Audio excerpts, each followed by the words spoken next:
Hello, my name is Ralf Friedrichs. I'm an addiction recovery coach and and a host of the Take Your Life Back Today show. As an addiction recovery coach, I want to share something with you.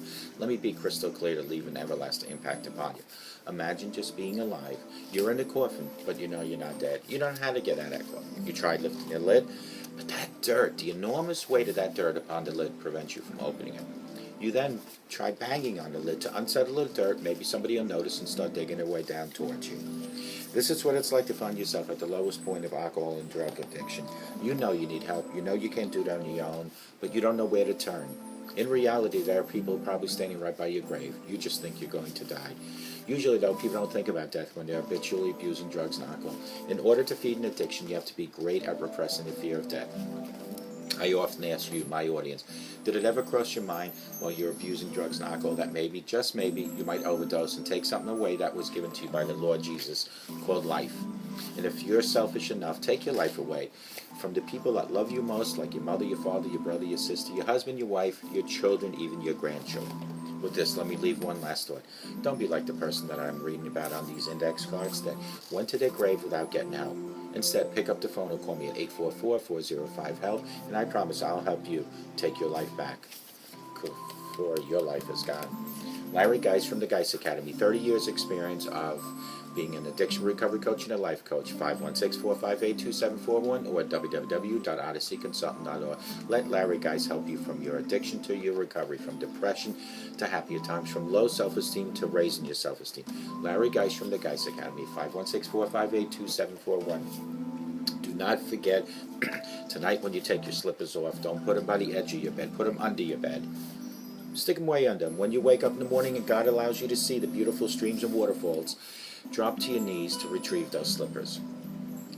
Now let's do something very special starting today. While you're on your knees, utilize a thing I call knee mail. Knee mail is your communication line between you and God.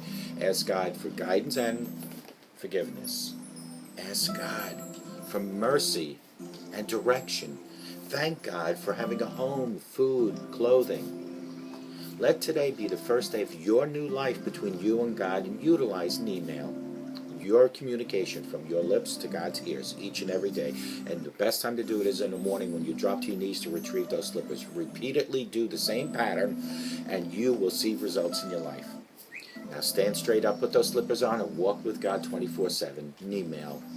Folks, I want to talk about 5 ways to dramatically improve your communication without even saying a word. You don't even have to speak to get your point across. It's not what you say, but it's how you say it. Yes, it's a cliche, but the expression is right on target, especially when it comes to communicating face-to-face with colleagues or friends. The truth is, our nonverbal language speaks louder than any words possible. In fact, gestures and body language account for over 93% of our meaning and our messages, while talking makes up the rest of the 7%. So it's very important how you use body language. That's why you need to make sure that your verbal and nonverbal messages correspond. If you don't, you will send mixed messages. The key to enhancing these silent communication skills is to become more conscious about what your nonverbal language is saying. Here are 5 ways to communicate more effectively without even saying one word. Lean forward.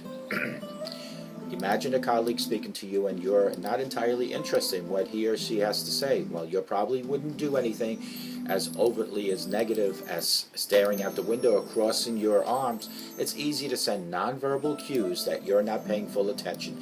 That's why you need to concentrate on your body language to signal that you are engaged. Directly face the person. Slant your body forward. Nod your head to show an agreement. Look ahead.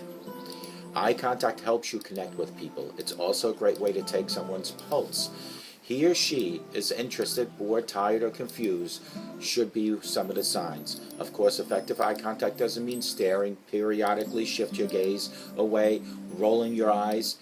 Most people feel uncomfortable maintaining constant eye contact for an extended period of time. Number 3 is walk the talk. Choose gestures that complement your words and enhance the meaning of your message. For instance, if you're enthusiastic about something you are communicating to your coworker or group, show your positive energy by leaning forward. Likewise, if you want to stress the important point, raise your arms and use hand gestures for emphasis. At first, your gestures may seem awkward or rehearsed. However, once you make conscious nonverbal communications a habit, your gestures will feel more spontaneous and natural.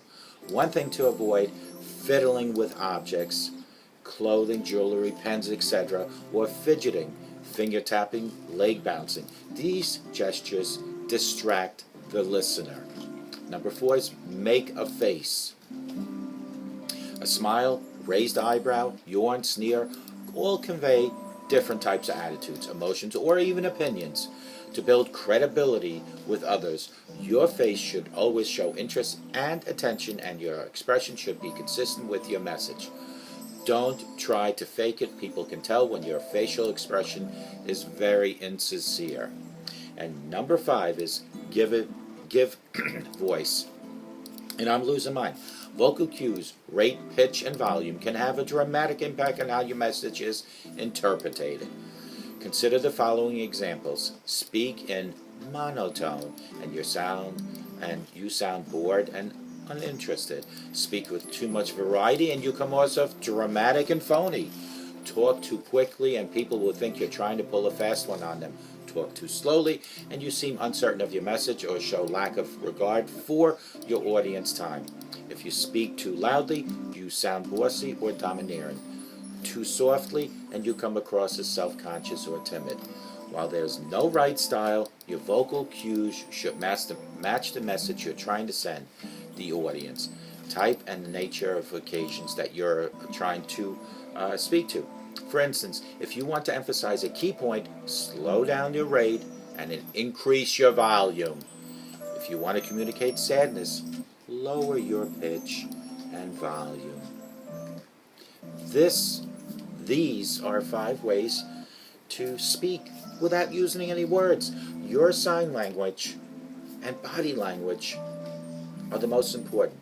If I sat here doing this video and I sat here going like this, yeah, we're going to talk about something, would you still watch me?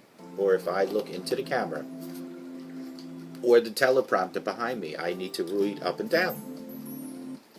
For an example, if you ever notice Donald Trump, when he speaks from the teleprompter, he has 3 of them: left, straight, right. He'll talk like this. In today's weather here in Mexico is very hot. Now, that is artificial reading or speaking. But when he speaks to you naturally, he usually fumbles and stumbles, but it's natural.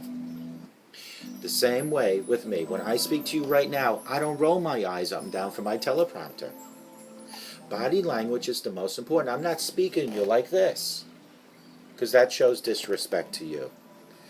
Use your body language to communicate better. Remember the statistics. 97% of messages between you and I is through body language. 3% is through the mouth.